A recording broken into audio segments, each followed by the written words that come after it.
Happy Wednesday with the Word, everybody. Today we're going to look at John chapter 15, just the first three verses. Here's what it says. It's Jesus talking to his disciples, reassuring them. And he says this, I am the true vine, and my Father is the vine dresser. Every branch in me that does not bear fruit, he takes away. And every branch that bears fruit, he prunes it so that it may bear more fruit.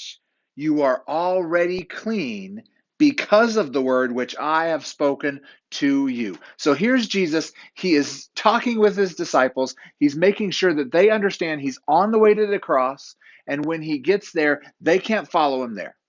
He's going to do some work that only God can do. But he stops in the midst of that and he stops and he says, I am the true vine. And so, in other words, you want to be connected with me, with Jesus Christ. And then after he says that, he talks about the branches. So we're the branches. He says branches that are not connected to him, are not bearing fruit. The Father, who's the great vine dresser, he has to throw those away, take them away, get rid of them. But the branches that do bear fruit, he, the Father, prunes them or cleans them, is actually the word that the Bible uses there in the Greek. He cleans them, he prepares them for something even better than the fruit they've already produced. They're going to produce better fruit, more Christ like fruit.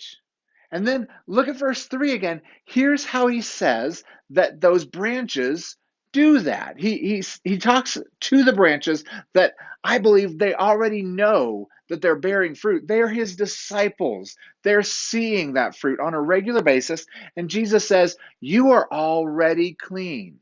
You're already prepared because of the word that I've spoken to you. So I think that's interesting because you see, Jesus is telling his disciples that they're clean and prepared and ready to produce greater fruit already. They're already there because of the word that he has spoken to them. So, what's the way that the Father prunes these disciples? He prunes them with Jesus' words.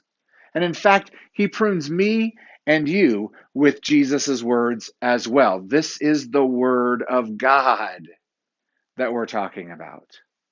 He's pruned you. He's cleaned you. He's prepared you already with the word of God. And so the question for today is, what will you do with the word of God? Will you allow it to clean your soul? Will you allow it to prune you? Will you allow the word of God to prepare your heart for something mighty and great and godly, something that produces Christ-like fruit? What are you going to do with the word of God this week?